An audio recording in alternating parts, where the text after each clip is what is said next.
Hello everybody, you have tuned in to Eric Jose on Making a Murderer on YouTube. I cover virtually any aspect of making a murderer. I go over the evidence, the documents, the photos. So if you like, stay tuned, and in the future I'll have many more videos besides the one you're about to see. Hello folks, how you doing? Here today wearing a new shirt here. This is a gift from Mr. Hodnott, who was at the rally.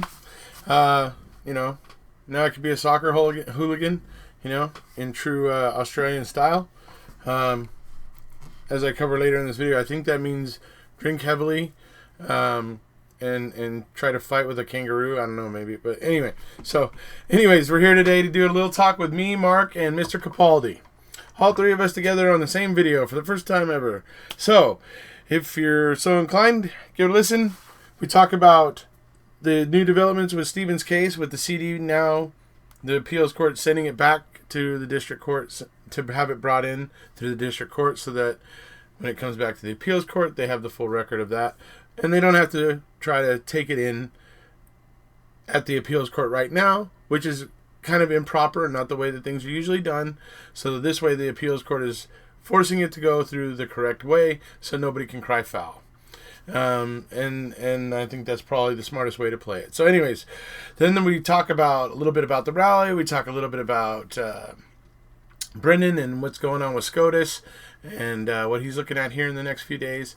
And in the end, we started talking about the differences, or at least we're asking each other questions about the jail system and the prison systems in each other's countries, seeing as I'm from United States, Mark is from Australia, and Mr. Capaldi is from Scotland, which is definitely its own little country. So, anyways, we'll get on to it here. Here we go. This is a bit like, the Brady Bunch. Here's a story about a man named Brady who was bringing up three very ugly girls. Very ugly girls? That's what it's like. Ah, that's funny. Okay, hold on. See, I'm organised. Good on you, Paulie. Yeah. Good on you, Paulie. A good Scottish accent, by the way. Very good. If I say it too often, it turns into an Indian one if I say it too often. It's the same if you try and do Welsh ones, boy. You end up sounding Pakistani after a while. I know. I can't hold it for very long, so to speak. No. Oh dear. Well, mainly I guess to flesh it out, we're going to be talking about the appeals court and what they're doing with Avery's case, and the remanding it back. And Paul finally saw the tweet from TikTok Manitowoc today. That's what I was basing my answer to you this morning on, was that tweet. So yeah. It's interesting because now the appeals court is sending it back to the district court, but with the message of we retain jurisdiction. And so TikTok Manitowoc points out the thing that has Gilters worried right now is that if the circuit court doesn't get it right, the appeals court has jurisdiction and will make it right if they don't get it right. So yes. I mean, that's kind of the message that they're saying. It's the tone that the appeals court is setting here. And so I think it's pretty spectacular. But your thoughts, Mark?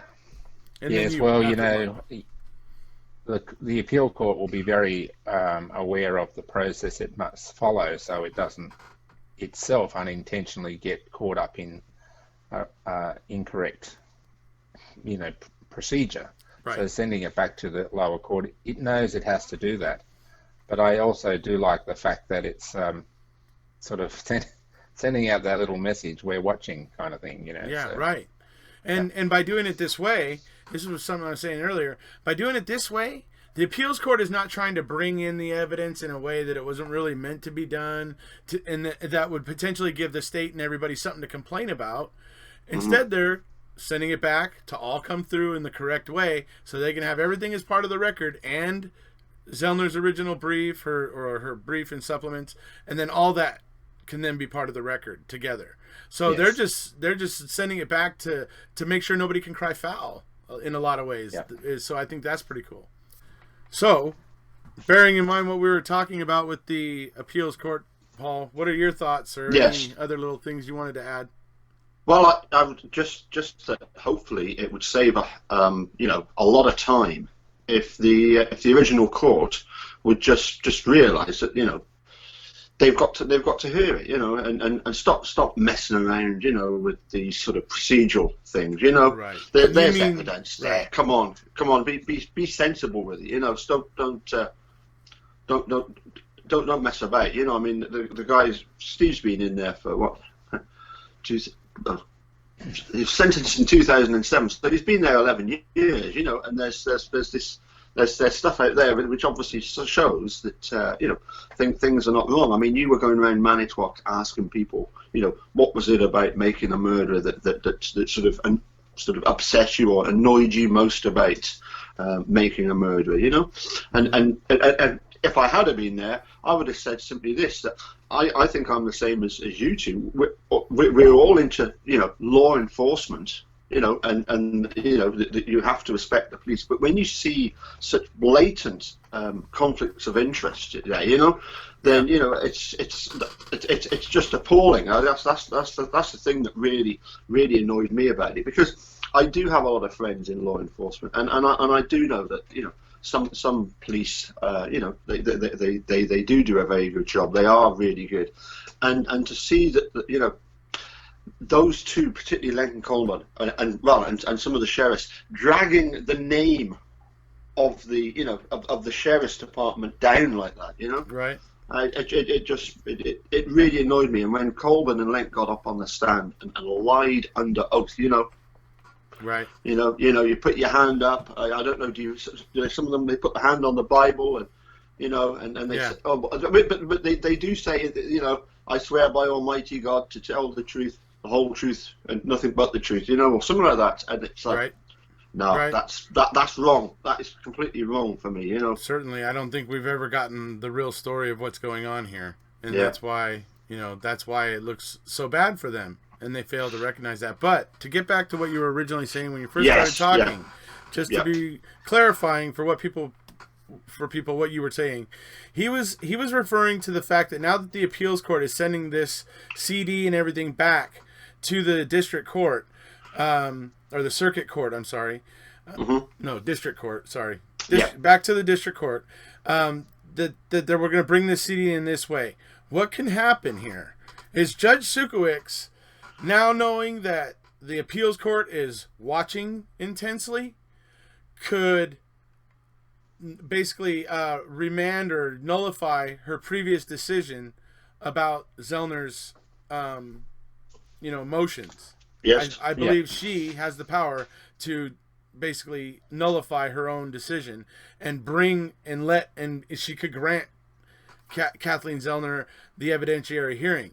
The reason why I think that this could happen is because Judge Sukowicz could just see it as, with the appeals court taking such an interest, that she may just want to go ahead and just let this whole thing flesh itself out, and that way nobody can say she was biased one way or another. She gave it its day in court, or its week, whatever it ends up taking, but she gave it its day in the sun, and then nobody can say that she was playing favorites or anything like that. So it's possible that I think that could happen, and that's kind of what Paul was referring to. He hoped could happen because it would really, really expedite the process here, instead of having to fight every single little centimeter and every single little blade of grass, basically. So I think the other thing I would mention also is that the law says, as I understand it at least, is that the court has to presume the evidence or the arguments that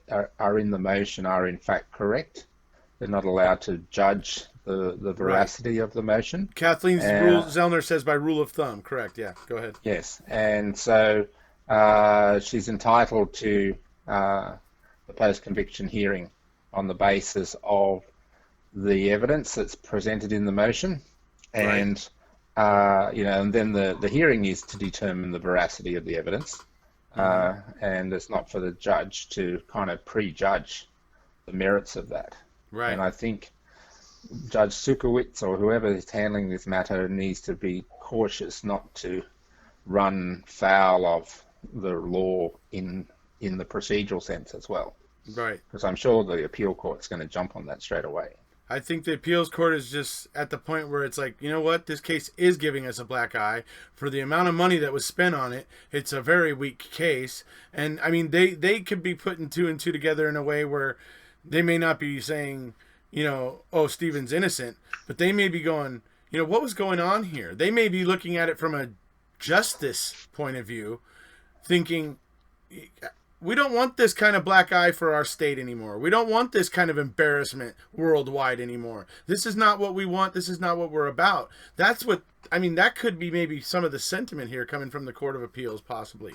Not as to whether or not Avery and Dassey are guilty or innocent, so much as, you know, they may want to be cleaning up the process here so that to prevent future embarrassment. So that's what one thing. I'm sorry, just perhaps, Paul, before you say something, you know, this is really at the heart of this. I mean, the Wisconsin system of justice doesn't need to have this huge grey cloud over it. And it's in the state's interest and in all the citizens' interest to have integrity in their system. And irrespective of what people think of Stephen and Brendan and the merits of the case, they should always be able to see a proper process for these types of things to follow. And I'm hopeful that some wise heads start to adopt a more appropriate attitude to the process rather than just being stubborn about it all. Yeah, absolutely. Yeah, I mean, it's uncomfortable, obviously, to do what we're suggesting. It's uncomfortable, but ultimately it's better, and it's ultimately more freeing. Go ahead, Paul. Sorry. No, I was just going to say though that, you know, it's as Mark was saying, in Wisconsin in general, if people can see police officers getting up and lying on the witness stand, that sets a terrible example to the rest of the population, who are then going to say, well, if police can get up there and lie, then, you know, why don't we all do the same when we're faced with a you know, a problem or a court appearance? We'll just get up and lie because it's okay, because Lincoln Colburn did exactly the same. Right. Yeah. If they can do it, why can't we? Yep. Yeah, the process should sit way above the facts, because the process is designed to filter the merits of the facts. Right. That's an evidentiary thing. But when the process gets polluted or, you know, adjusted to suit the politics, then you lose faith in all of it. Mm-hmm. And this is the issue that's really important at this stage. The Wisconsin system needs to restore the integrity in the process and let the facts speak the truth. Yes. And one of those elements is the right to a post-conviction hearing, provided there's adequate evidence presented to support the existence of new evidence. And I can't see anything that Kathleen Zellner's done in her motion that seems so long ago, last December or November, whenever it was. October, right. God, I can't remember now. The 1,000 pages, yeah. Yeah, there's nothing there that doesn't warrant, you know, the post-conviction hearing. And then let the process handle it. Yeah. That's what it's meant to be. It's not meant to be, you know, a personal vendetta. It's meant to be about the process. Judge Sukowitz's dismissal of the hoodlatch evidence and her explanations for it really, to me, prove that she did not fully grasp what she read. No. It was clear to me, reading her analysis of the argument about the hoodlatch swab, or the hoodlatch swabs and the hoodlatch DNA, and, and the 1.9 nanograms versus the 0.09 nanograms that was left in the experiments that they did, and all that. Judge Sukowitz didn't. I don't. When I was reading her explanation of that and her decision, I was like, nope, she didn't get it. She missed some things here. She was just saying, oh, well, other people could leave DNA. That's what you just proved. You know? Yeah, they can leave 0.07, 0.06, 0.09. Yeah, they leave that. Not almost 2 full nanograms. You know, so she clearly did not. She was either skimming or deliberately just ignored that. But yeah, it's clear. Yep. So we're gonna go ahead and we can talk about the rally now if we want a little bit. That was a lot of fun. I want to hear about this. And I'm gonna play a clip right now for everybody here. our little celebrity here, Mr. Hodnott from Australia, on the news. Yes, you. So here it is. About 36 Stephen Avery and Brendan Dassey supporters are rallying outside the Manitowoc County Courthouse this weekend. They've come from as far away as Belgium and Australia. Criminal justice issues and the things that have gone wrong in Stephen and Brendan's trials are issues for the whole world, and I'm here to support them as individuals, but to support the reform. And we're back. Okay, so now that was, I don't know who that crazy guy was standing in the background there, but he was a handsome devil. Anyway. What, Robert Herman was there after all? Hey, that's none of that. No, but I hear, you know who I did hear was there was Mark Rohrer. I heard Mark Rohrer was there. Yes, he was. Mark knows more about that. Yeah, he was. I'm telling you this secondhand, so I didn't see it firsthand. So apparently he pulled up in front of where the rally was being held and walked up into the courthouse, and one of the supporters followed him up, a very lovely lady. I won't name her name because it's a lot of people privacy don't like reasons. to be named. Yeah. Yeah. Better and to she ask wanted her to first. talk. She walked up the steps, and there were some deputies up there, and she said to the deputies, I wanted to speak to Mr. Raw. And the deputies called out to him, and he came back, and she introduced herself to him, and he was quite polite, and apparently quite polite. And then she introduced the fact that she was there for the rally, and she says that he got quite squirmish and uncomfortable and said to her, well, I'm actually a judge now. And I, as the reply, and sort of then left. And I suggested so I don't have to deal with this. This is beneath me. I suggested to the supporter, if you could replay that moment, her reply should have been, aren't we all? And Aren't we all? And so that would have been good. Yeah. But anyway, that was just an interesting moment. As far as interesting moments are concerned, perhaps I could relate this one. It's a little sad in a sense. In fact, Richard, you were with me. That was that when we arrived there, we walked around the back of the courthouse where the connection between the Manitowoc jail and the courthouse is, which I find quite an emotional thing to go to, because that's where I have the image of Brendan being escorted across. Oh, the perp walks. Yeah, they call them perp walks. Yeah, his jumpsuit, etc. So yeah, when we walked across there, guess what?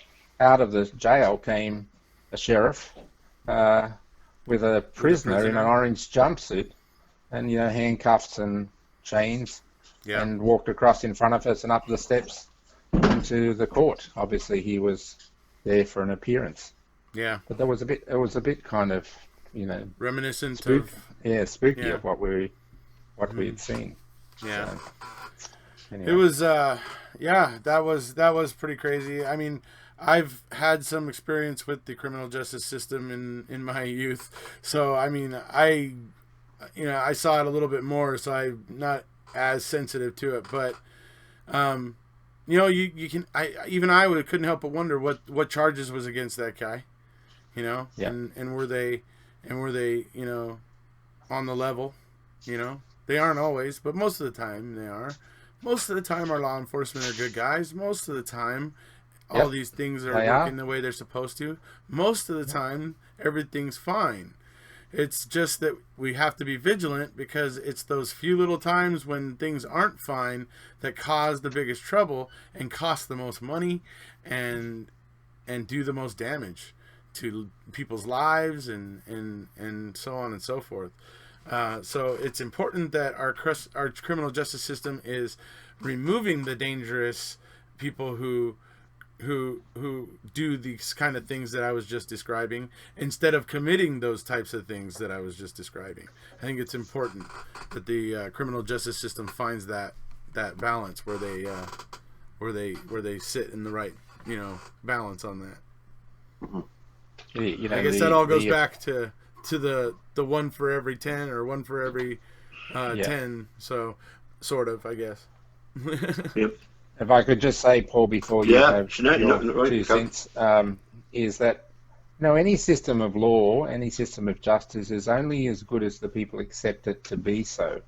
And when things can go wrong, as in any human endeavour, but when they go wrong from a sort of, if you like, a breakdown of the integrity, then not only is that a problem in itself, or whatever that was, but it also undermines the people's sense of confidence in the system, and that's a bad thing for everybody and for the community as a whole. And whilst people do make mistakes, we're pretty forgiving, and so you just like people to be honest and say, look, I made an error, I'm really sorry, let's make sure we get this right, and we'll do this to make sure it doesn't happen again.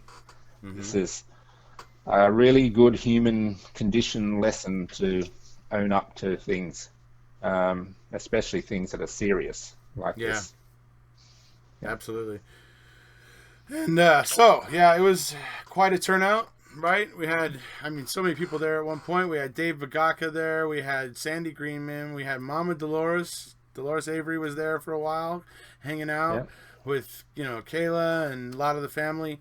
Carla and her daughters and Tracy Struncy and then all the other great supporters, that were there. And, like, for instance, Shaz McBride, Battaglia was there, and a lot of other people who were there that the names are escaping me at the moment, and I apologize, but they were all there with great passion and a lot of enthusiasm, and it was absolutely spectacular.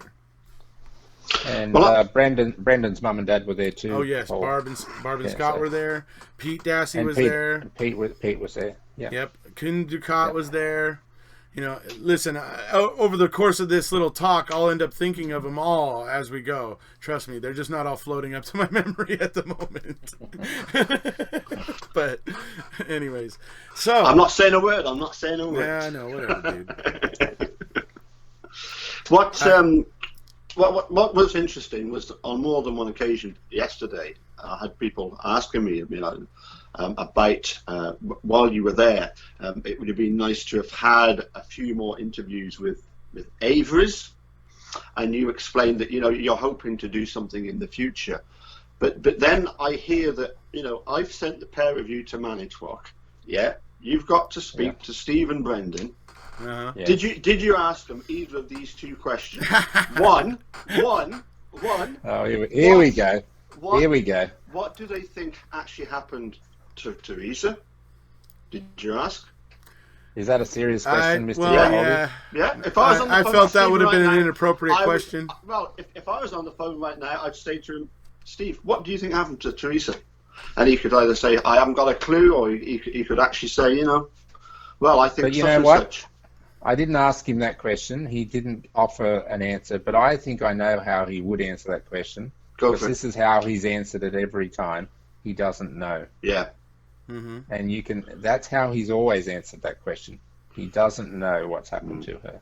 Right. So. Yeah.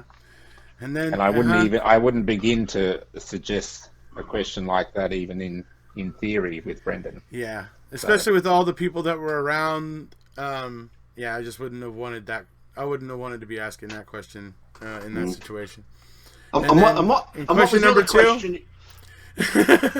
Yeah. Is go for it. Captain. Paul wanted us to ask Stephen Brendan if Captain Crunch was British or American. Yeah. Yeah. Well, sorry, Paul, we didn't think of that. We were there and all this support and thinking Stephen and Brendan, and we forgot about Captain Crunch. Well, Captain Crunch did come up a couple times because lots of people were coming up and telling me that they wanted to reverse their vote and vote for me. So it's not jury tampering because they can't actually do anything about it, but they wish they could, and that's enough for me. I chalk it up as a W. And Judge Wilcox was around as well, so you could have actually sought a special hearing. Sorry, well, not Wilcox, Wilcox. But dude, I'm still waiting for an apology. For? An apology to our ears. It's a week ago that you sang God Save the Queen. When I sang God Save the Queen, hey, I apologize in the video. I told everybody, this is not my bid for American Idol. No. Rod Stewart. It was, you know what? It was so bad. I really enjoyed it. If it was any worse, I'd been disgusted. But it was just so bad, I loved it. Right. I guess I got just enough on it, so it wasn't too bad. You know? I got the impression watching you sing it that you couldn't hear what we were hearing. Thank Most God likely, for you, probably right? Not. Yes, you were in like Stairway to Heaven bliss in your mind, at least. I was singing keeping time in my right? own head. Yeah, I was trying. I was listening to the audio. I really wasn't thinking about anything but listening to the audio of the song, and the time and keeping the time in my head the way I had it all worked out. And I probably would have honestly sounded a little bit better had I done another 10 or so rehearsals of it. I would have probably had a lot more smoother sound. But I doubt it. You're probably right. I doubt it. I was never a singer. And you weren't supposed to use backing tracks. It was supposed to be solo. That's what the judges decreed. Damn rules. Jeez. Can you send me the freaking sub the bylaws or whatever to this whole thing so that I can know? I mean, jeez. When was it agreed we couldn't use a backup track? I'll get Pam Sturm to make one up for us, like that birth certificate. I made that joke to somebody in group. Yeah. Somebody, Tiffany Harpin said, "What, Sturm Road? What kind of shenanigans were you guys up to?" And I told her, "I go, this is the origin of the birth certificate, the crunch birth certificate." Yep. So. Hey, but I have to. I said it earlier, but I have to say now you're a fantastic sport, mate. To sing that and the way you handled it was, really. In Australia, we did. Yeah, you did a great job. Really great job. Look at Paul. Sorry, Paul. You're an accordion. You're a music teacher, so you're being far more critical. He's a paper piano player, I call it. I've still got my sandpaper ready. Yeah, all right. Oh, good. Yeah, all tempering. Those Aussies, right? They temper with the balls, right? They got caught in South Africa, but of course, from our point of view, we're thinking, we lost the series over there 4-0. I mean, the Ashes is like the World Cup of cricket. All the other cricketing nations watch it. Although it's only played by 2 countries, that's at least that's better than a World Series in America. But anyway, they what's it called again? The Ashes Series. The Ashes. The Ashes. Yeah. It was a bail from this match Paul? that England lost. Yeah. I'm going to stop you there. The more you try to explain, the less they'll understand. Right? So don't even, you just said bail. No one understands what that is. Yeah, so I certainly don't. So just wait till you've got him with a few beers in front of him, and then he'll just nod. Yeah. Go, okay, I get it now. Yeah. So this player was caught on camera with this bit of sandpaper, right? Which he put in his pocket. And then a couple of minutes later, one of the players comes out and tells him to move it, so he puts it down the front of his trousers, right? Right. And then the umpires come across and say, "We've got footage of you putting something in your pocket." So he pulls out this like cover for his glasses, and so therefore it's like he looks squeaky clean, but in actual fact it wasn't, because the TV cameras had caught everything, and it caused such a problem. And you know what? Fair play to the Aussies. It was them that really went to town with this, and they basically got the coach of the Australian cricket team, Darryl Lehman, sacked. They got the captain of the team sacked, Steve Smith. They got the player involved, Cameron Bancroft, sacked. Most pleasingly of all, David Warner is not a nice person. Nobody likes him. Even the Australian team don't like him. He was the vice captain. He got sacked for the year, and all four of them were on TV glubbing their eyes out about the fact that they let the team down. It was absolutely poetic from an English supporter's point of view. It was poetic because the Australians, they like to give it. But they can't take it. Well, that's the thing. You see, the Australian media, they were saying they were the ones that went to town on this and actually, pulled the whole lot down. So fair play to the media over there. Right. Yep. So you just realised you alienated about 90% of the viewing audience by talking cricket.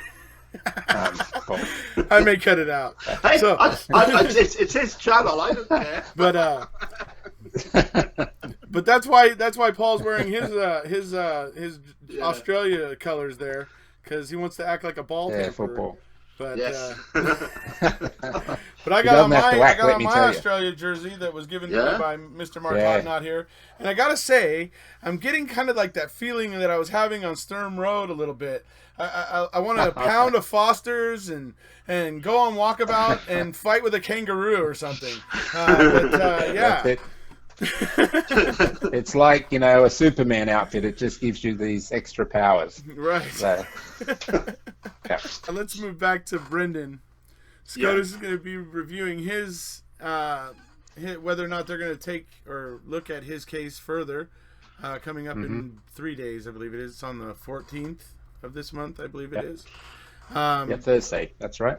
And apparently they'll know what they're going to do by Friday, but everybody won't know. From what I'm reading and seeing, everybody else won't know until Monday. That's when the decision will be made clear. And then they're saying that if it does get accepted, though, we could see oral arguments as early as the end of this year or early next year. I thought that was interesting. But yeah, he does have to actually get past the third stage. But I feel good about Brendan's chances, to be honest. I mean, you have to think about the way. Go ahead. If I could just add one brief bit of math in here, is that he only needs 4 of the 9 justices to approve the matter for hearing. So yes, absolutely. And so the thing that I think that he has going for him, on top of the fact that his case is so, obviously flawed and obviously just really bad, he has the fact that he has these 6 amicus briefs that were filed for him at the cert stage, and Tracy Strunsey explained kind of about this and why it was kind of significant. And the more I think about it, the more and more it really weighs, I think, on the situation. Normally, amicus briefs are not filed at the cert stage, at the stage where you're asking the Supreme Court to hear your case. Most entities won't bother taking the time to reference all the law and get all the, everything, and put all of what it takes to put a brief like that together and everything. They won't bother doing it until they know that the court's actually gonna hear it, because they don't want to do the work for nothing. And so to get 6 of them from these really, really prestigious entities at the cert stage, I think is kind of like barreling through the door, you know what I mean? It's like Brendan's like barreling through the door, I'm here. And those 6 amicus briefs are trumpeting his arrival. You know what I mean? I find it hard to imagine. Yeah, I find it hard to imagine, if I take the negative view just momentarily, against those amicus briefs, let alone the submission made by Brendan's lawyers in its own right, I just can't, in my wildest imagination, see how the court would come up with a result that is a counter, if you like, to the recommendations that are implied in those amicus briefs. It's not necessarily that they would come up counter. It's that's why there was so much argument about if it was the right vehicle and how wide spread would the ramifications whatever happened with this case. The fact of the matter is, I think that this will be huge. This will be the case where juveniles, a lot of young juveniles and potentially limited juveniles in the future will be able to point to, and when they're on appeal, to get taken seriously as something that beat AEDPA, EDPA. If Brendan's case is there for these young juveniles and limited individuals that got coerced and whatever, and the state courts just didn't want to listen to them, then they will finally have a case to point to that they can have a hope of overcoming EDPA. So I think I think it would have a huge impact and a huge significance if they rule in favor of Brendan and thump the lower courts into taking special care seriously. Yeah, I think that's a couple of things to sort of go back on. As you say, it's for the state to come out with their pathetic, wishy-washy excuse for not hearing it, and then to say that that yes, there probably has been a coerced confession, but this isn't the vehicle to do it with. Well, that's sort of inviting the court to say, well, why not?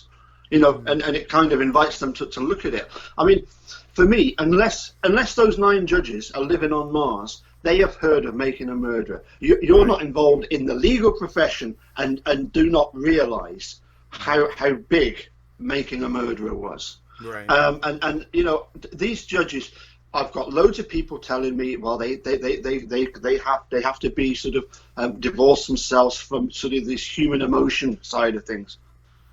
But they are only human. They are only human, They're But their humanness only informs their judgment when the law doesn't. When I put it, this is my opinion, and from what I can tell about what I've seen of judges, their humanness or their feelings only get involved when the law is completely exhausted. When all the law has been followed and completely exhausted, and they're still.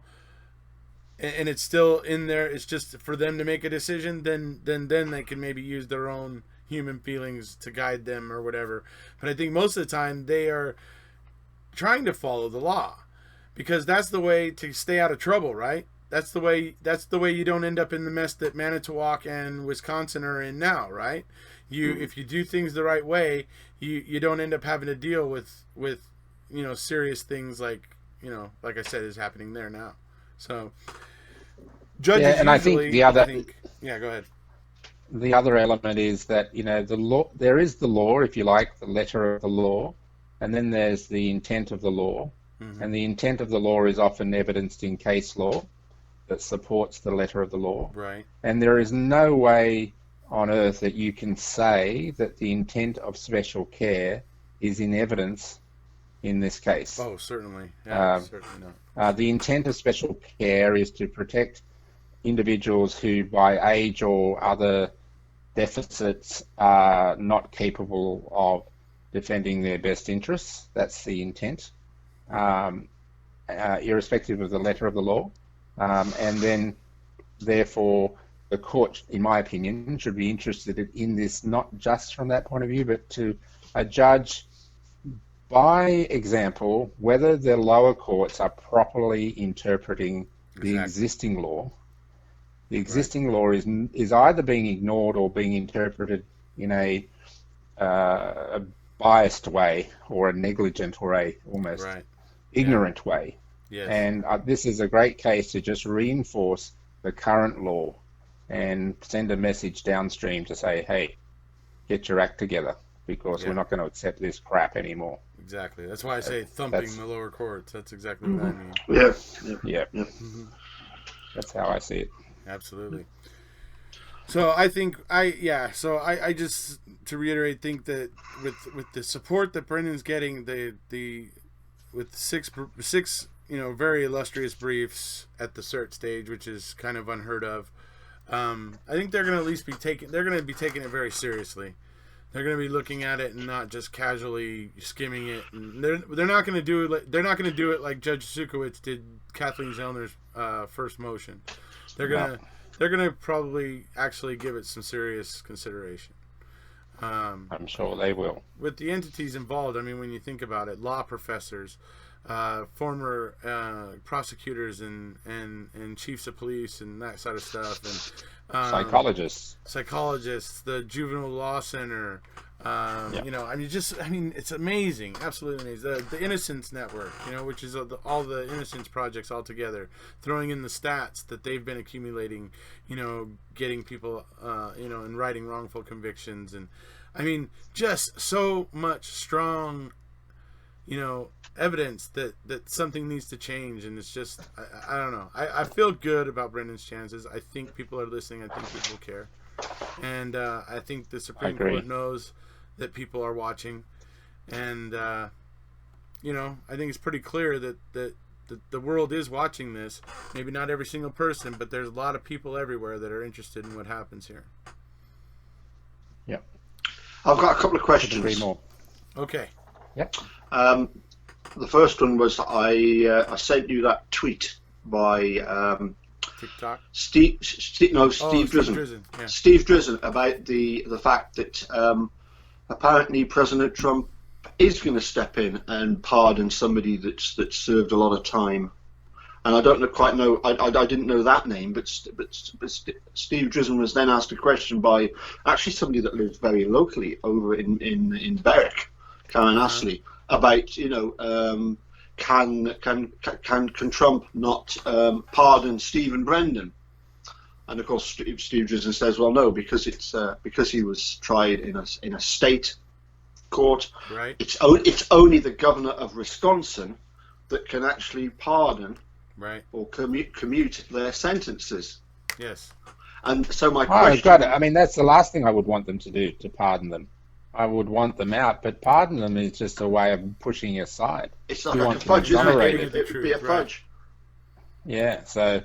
You don't want them in there any longer than is necessary, but that would be a very soft victory, if I could put it that way. Well, just a pardon. Yeah. Would it not depend though if there was then an inquiry into the case? But the fact, that can be, if Stephen gets, let's just take for a moment that Brendan's confession is proved to be involuntary, or the Supreme Court argues that it is, then they'll reinforce the lower court's decision that he either has to be retried or released. I assume that's what will happen. There's nothing to retry him without the confession. No. So they'll release him. On Stephen's case, this is a factual-based case. If he gets his evidentiary hearing, the post-conviction hearing, and Kathleen Zellner gets her day in court, which is a proper court process where evidence is gathered under oath. And Brendan's, I just think that if the cards aren't already tumbling, they'll tumble very quickly. Yeah, once that occurs. So that's the way I see to it. me, If Brendan gets necessary. out, it kind of knocks the legs out on the Stephen Avery conviction, or at least one of the legs out. It's going to be something that weigh on people's minds and make them question the entire thing. Well, you'll then have somebody that nobody was actually guilty of cremating her. Right. Well, there is no one that they currently know. Well, yeah. Yeah. But there's nobody found guilty of it. See, that's correct. one thing I've always railed about too with Brendan. It's like they say Brendan is an accessory to mutilating a corpse. Oh, really? Who is it that was convicted of it that he helped? Because Stephen was found not guilty of mutilating a corpse. So who was he helping? Yeah. So yeah. The whole narrative falls over. How do they explain that? So yeah, it's absolutely ridiculous. So I've got another question. Sorry. Yeah, I'm sure you've got a few. Go ahead. Well, it's to do. It's to do with the fact that I hear that you're going to be doing some new T-shirts. Ah, yes, the T-shirts. Yeah. Well, me and Mark have come up with a new design that we will send to you shortly. Why does Mark look so surprised? but also, am I right in saying that for everybody that had a go at the raffle, they will get their one. I do know the design. Discount. Yeah, they will get their their £1 or $1.30 discount. Right. Yeah, so I would like to get my $1.30 discount on the ones that you're going to make, but this time I do want you to send it to Robert Herman. because really, you see, the thing is, right, a lot of people think that you shouldn't enter your own raffle, that I shouldn't have entered my own raffle because, it's a conflict of interest. But where was the raffle? It was in Manitowoc, so conflict of interest doesn't matter there, right?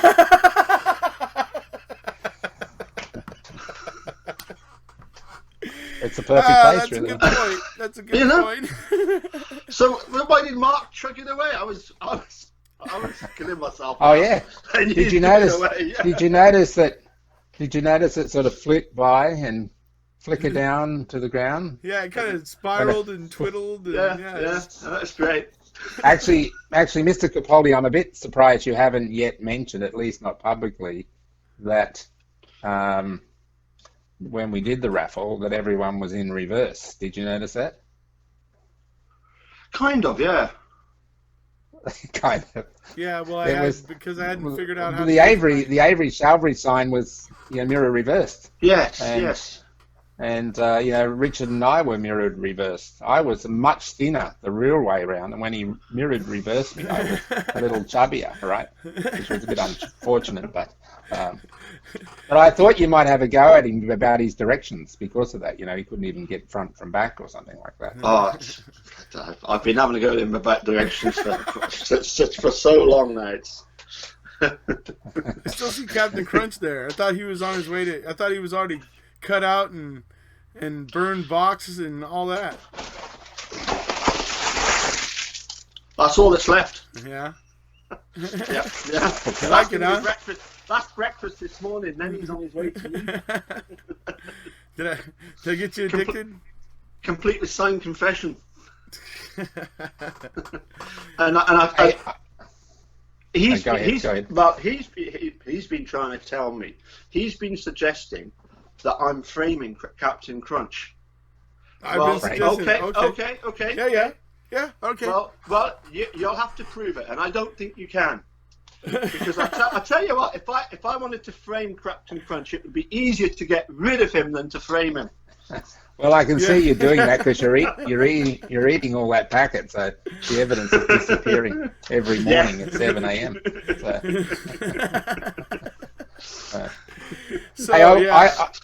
I wanted to mention one other. The T-shirt you're going to design now, correct? It's already done. Huh? It's already done. Well, yeah, whichever that you guys are talking about right now. So I wanted to talk about. Go ahead. I've seen the draft. I do remember now. I have seen the draft, right. So it's very good. Okay. Yeah. So that's fine. But I wanted to go ahead and backtrack one little bit here since we're talking about T-shirts. So very soon I am going to get in touch with the T-shirt maker there in Manitowoc and get the new batch of Brendan Dassey.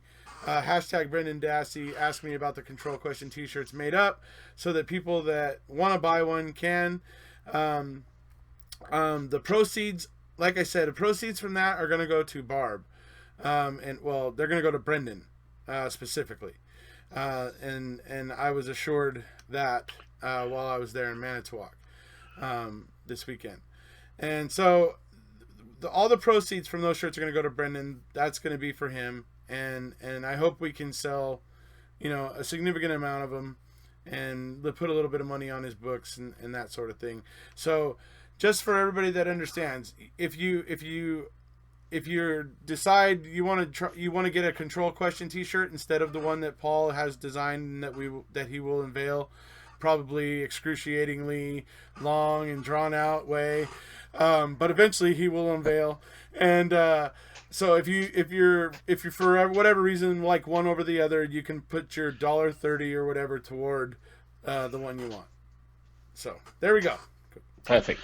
And I think also it would be worth mentioning at this point that you are planning on having T-shirts suitable for the ladies, because obviously the Manitowoc place makes them, I think, in both sizes. Well, I have to see. A range of sizes from like small up to 5 times extra large for yourself. Yeah, we'll have to talk to him. Hopefully they'll have like the That's special the ones that Moscow, the ladies like. that's the that are, Moscow like, fitted, Circus version. You know, So, I don't think he was listening then. no. which was just as well. He'll play it back. Oh, though. Sometimes when I can hear that tone in Paul's voice, I just kind of Tune out. Hey, I wanted to mention, if I could, just a serious element or a serious thing that came about yesterday, and I mentioned it briefly in a little video I released, just a short video I released today, but it's worth talking about. So yesterday I went out with two of the supporters, and we went around a whole array of different places associated. We went out to Chiltern, we went out to St John's, we went out to Cuss Road, we went around into the quarry, we went to the Zipper's residence, and so on. But I'm not going to bore you too much about the detail of that, it's too long. But one of the things that I found really interesting was we went down, we went along Cuss Road and had a look there, and it's directly across from Stephen's trailer, the end of that street. If you took almost a horizontal line across from the end of Cuss Road, which is the turnaround road, and you would go straight across the quarry, which is about 200 or 300 yards, and you'd be at Stephen's trailer. Right. So then we went round the other side of the Avery property, and there's a road called Jambo Creek Road, which is on the eastern side of the property, and it runs north-south. Mm-hmm. And that'll lead you up to Xander Road. Yeah, so there's a White House at partway along Jambo Creek Road. That from that White House there's a dirt road that leads into the back of the quarry, and that White House is the house of Mr. Siebert, I think it is. Yes, the gentleman he reported that he saw a white Jeep like vehicle. 2 went in, 1 came out. Right. Correct. And that his house is just so close to that road. It's like 10, maybe 15 yards from the road.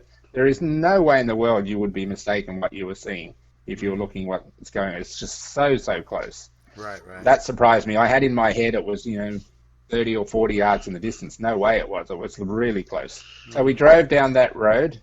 It goes down towards a gravel processing plant, and then ducks around in behind, and then suddenly you're at the back where the quarry is, and 200 yards away is the very back of the Avery property, and you can pretty much see the area where Teresa's car was located. Right. And then when you get there and you look around and you see a lot of it's been blocked, by the way, so there's not the road in there is not possible to get in there anymore. No, yeah, the Averys have blocked all of them. They've built up berms and fences all the way around the property now to prevent people from doing that ever again. But I subsequently went on to Google Earth, and fortunately on Google Earth, the Google Earth image is a bit older than real time, so you can really see all these roads leading in the back there. Anyway, without going into too much detail, I was left, as with my other colleagues, other supporters, left with absolutely no doubt, given all the evidence and the physical environment, that was definitely how they brought that vehicle into that property. Mm-hmm. Yeah. Passed off Jambo Creek Road into the back of the quarry. It was, and we've had that evidence reported and ignored, but reported by the owner of that property on the corner. Right. So absolutely, when you go there, in a whole other level of appreciation of what's going on there. Right. So, yeah. That's. I looked at some of that video, and I think we can kind of show people those distances and do a little video to put together about that. Particularly how far Cuss Road, basically the deer camp is from Stephen's trailer, and what lied between them. Apparently, it wasn't just land. There was that little place right behind. You remember where we went behind Stephen's trailer and we went over that little berm and we're looking down into the quarry. That area right below there, the one of Carla's kids was telling me, her youngest daughter, Danielle. She was telling us that used to be filled up with water right there. It was actually pretty pretty kind of deep in water right there, like right down from where this berm was behind Steven's trailer, and that they used to go screw around and play in there and do whatever. But so if there was like, I don't know, a lot of water there, it makes it even more hard for Steven to have been going between this deer camp and doing all these things in the RAV4 or whatever, the way that they would suggest, especially if there was a bunch of a bog essentially there, Yeah. Yeah. Yeah. So anyway, I guess at the risk of repeating myself, going there and seeing these things gives a lot more credence to the views that we hold. Yeah. What I particularly liked, and I have I've certainly sent a couple of things to Charlie Barons to say that it definitely, although from an official point of view, the people of Manitowoc, the people in charge are saying, it paints us in a bad light. It's quite clear from the honking of the horns there. A lot of people in Manitowoc, they don't willing like to consider. They don't like the fact that it painted it in a bad light, but they're full of bad light, but they're full of support for supporters that want something done about it. Because I think they realise, people realise if it can be done to Stephen Avery and Brendan Dassey, it can be done to anybody. Well, that's just it. Injustice Absolutely. anywhere is an injustice everywhere. Yep, Correct. So Very true. Very true. Yeah, I mean, it's what's going on with Brendan is, some people can sit on the fence about Stephen, but man, I really don't see where anybody can sit on the fence when it comes to Brendan. I mean, it just seems so darn. I mean, it's so clear cut and obvious what was going on there. It's hard to imagine anybody can see that as acceptable. But I mean, I know there's some that do, but it's just, to me, is mind-boggling to consider. Absolutely.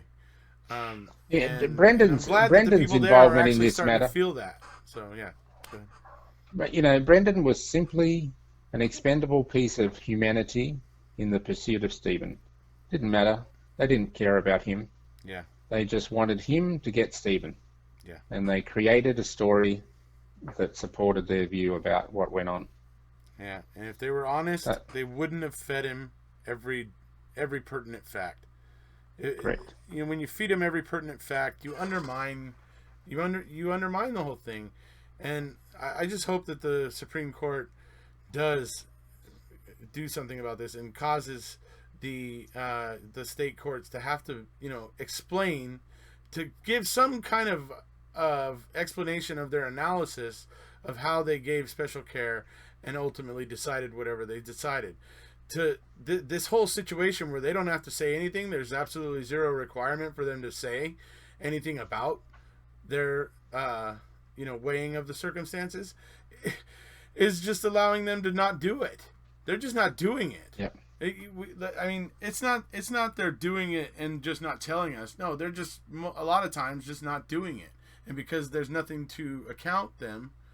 I mean, since they don't have to be accountable, there's nothing to keep them honest, and it's only a snowball that rolls downhill and gets worse as it goes. Correct. The accountability issue is so important. It's intrinsic to keeping things on the straight and narrow. And at the moment, the accountability issue in law enforcement and other areas is such that they behave in a reckless and cavalier manner, because they can. And who's going to stop us? And if you're bad or you're not very good, you get promoted. That's how they shut you up, right?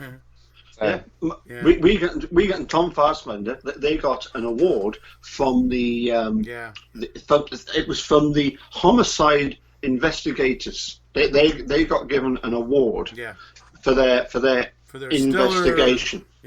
For their stellar work on the Avery and Dassey cases or whatever it was. Jesus Christ. And I mean, I'll tell you one thing. They certainly don't understand the control question, so I think you should have a word with them.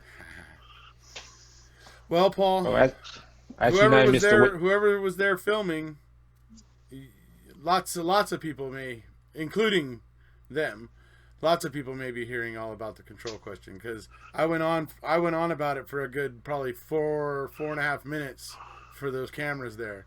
So and I had to show him my shirt. I had to get undressed. I made him take off his sweater so we could see the control question T-shirt. Yeah. It reminded me of my role in the Full Monty. Yes. Yeah. That brought back memories. You know, I actually did that on holiday once. My wife and daughters were aghast. Yeah. Oh, you should have been arrested.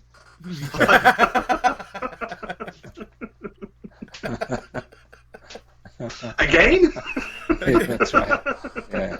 Yeah. Well, do you guys? What happens over there when you're when you get like more than a couple days? Does Britain? I mean, obviously you have the jail where you get arrested, right? And if they decide to keep you longer, is there like a county or a province type jail, or where you go where it's a bigger population, or do you know? Have you ever been through it? You answer yours first, Paul, and I'll tell you what I know about Australia. Yes, as far as I know, then you get when you get arrested, you go to the actual the police place where they've obviously got cells or whatever, right? Yeah, but then I believe that for if you're going to be kept in for a while, then they transport you up to Edinburgh to somewhere like is it Stockton prison, and then they have to bring you back when it's time for your trial. So it's not like Manitowoc where they've actually got quite a jail, don't they? They've got 200 odd beds for prisoners there. Yeah, it's a multi-story thing. It's about 6 stories high. Yeah. What does England do with its drug addicts?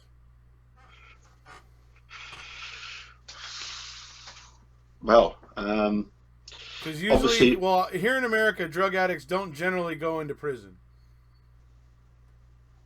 Being a drug addict isn't a crime, by the way. But you got to generally be doing some violent things and doing some other things than just using drugs. So I was just curious as to how England handles the less offenders who aren't necessarily prison bound. Well, that's an interesting question, because remember I was telling you about the speedway rider that said to me once about get a fast car. Right.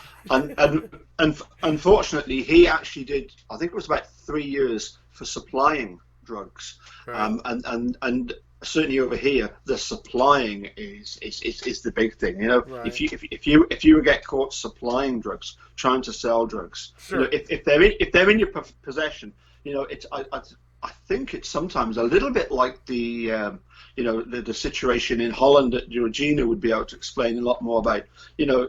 For certain carrying of certain things, you would just be told off, and get a warning. Right. I think think that's the case. But certainly if you're caught being a supplier, that is a much more serious. Like for instance, thing. I'll tell you how it works here in America. Well, I'll tell you how it works in California. If whatever the case is, it doesn't have to be drugs. It could be, who knows, battery. I don't know, something, whatever. Something that doesn't actually carry a very long sentence. That's maybe a 3-month sentence on it, or a 6-month sentence on it. Something that's not very long. We have county jail. So you basically, if you get arrested, you stay at the department's jail, and then if they decide they're going to hold you, because they can't just give you a ticket and send you on your way. That's an option they have. But if they're not going to do that, then they give you your ticket, and then they bus you over to county, and then from county you go to court until whatever happens. What ends up happening is if your sentence is under a year, you stay at county. You just stay at the county jail and do your time at county jail.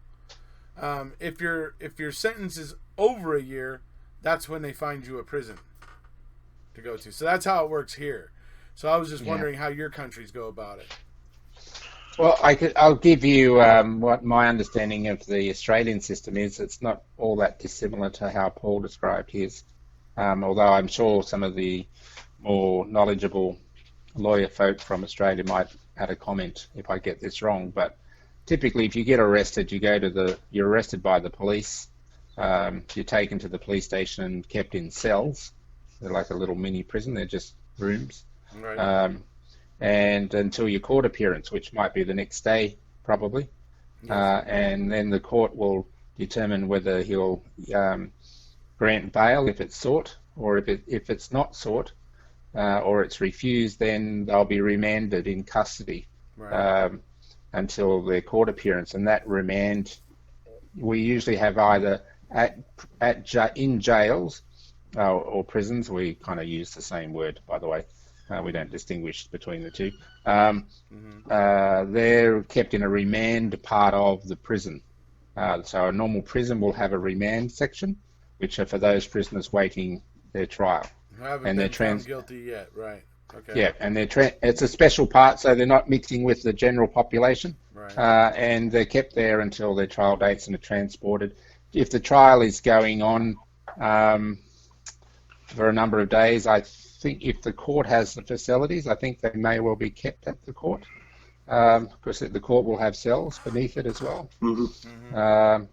But I could be wrong. Maybe they get transported back each day. But these remand places are often fair distances from the actual court itself, so it may be that they're kept at the prison. As for the drug issues you raised, as with what Paul said, it's the main issue in terms of serious crime is the trafficking of drugs. Well, here too. So if you've got a quantity that is, I think there's probably a number, but a quantity that's deemed to be more than for personal use, it's a different charge altogether. I think if either just mere taking your drugs. Distribution usually, yeah. I think probably, the likely sentences are probably fines and good behaviour bonds in the first instance, and maybe community service orders, which means they've got to spend time working in the community under supervision. But if they're repeat offenders, the judges are more likely to consider a custodial sentence if there's no evidence that they're, trying to do things better. Right. But that imprisoning someone, short of a real violent person, is kind of not the place of last resort, but it certainly isn't the place of violence, though. Yeah, but it's certainly not the place of first resort in the justice system in Australia for those sorts of activities. It's just like someone who's drunk. Drunkenness leads to activities as well. Yeah, Paul would attest to that. But yeah, the criminal justice system in Australia, as best I can tell, is trying to design to focus in the less serious offences on rehabilitation, with some penalty, of course. And it's that's the same way way I see here it. in America. When you get popped for drugs here, the court generally just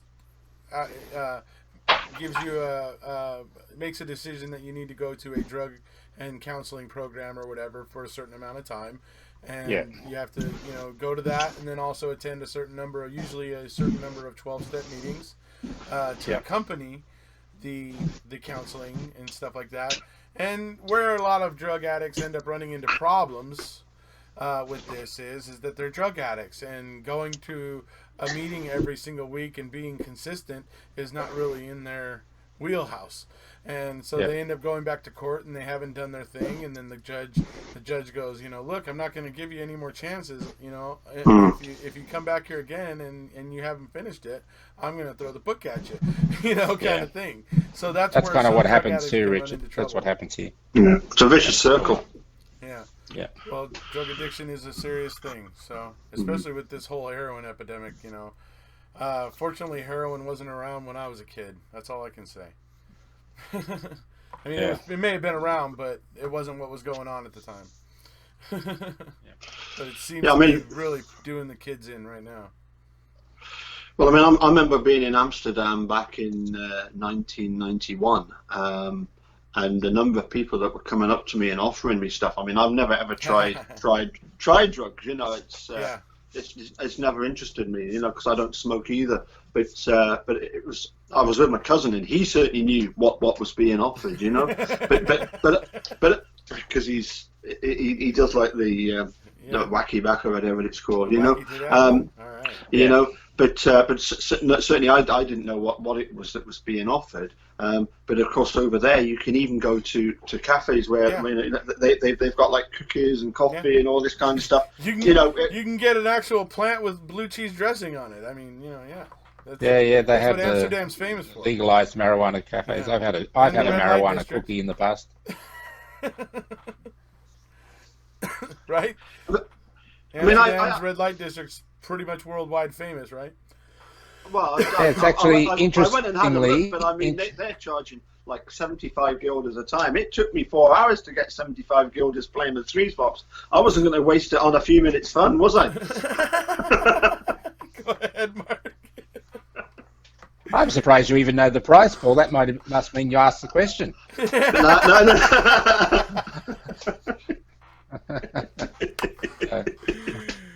Oh, my Lord. I heard other people saying that they weren't going to spend 75 guilders either. Choose your words carefully. Good save.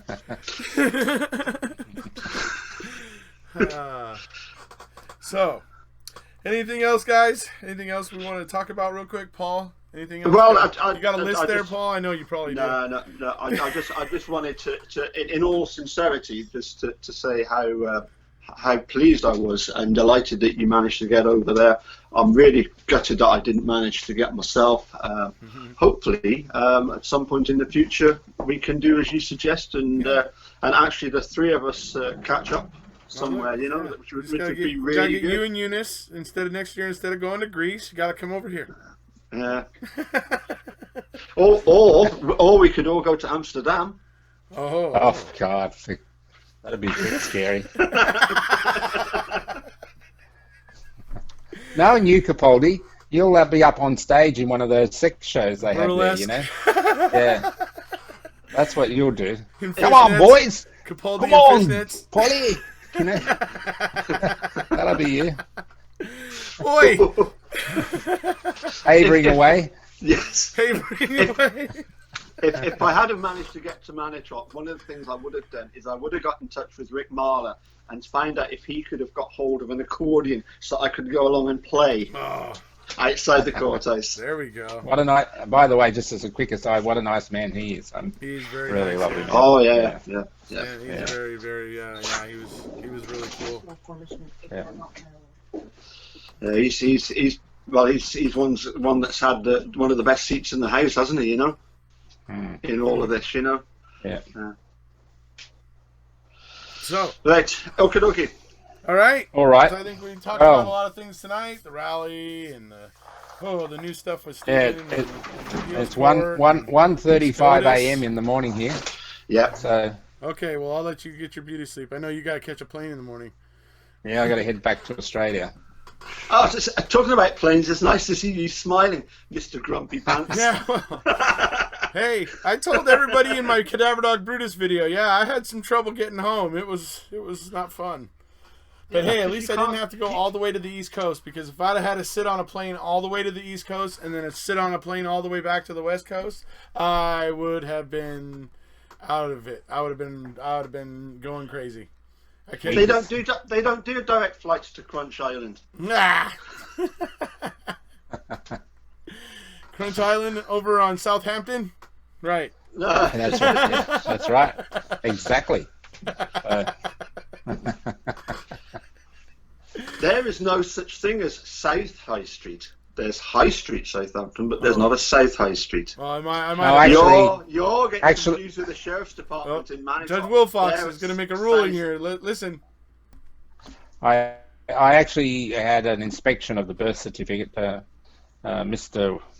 America here misread South. It was number 5, I think it said. I think he was it number 5? Yeah. See, I may have misread 5 it. That's what I said.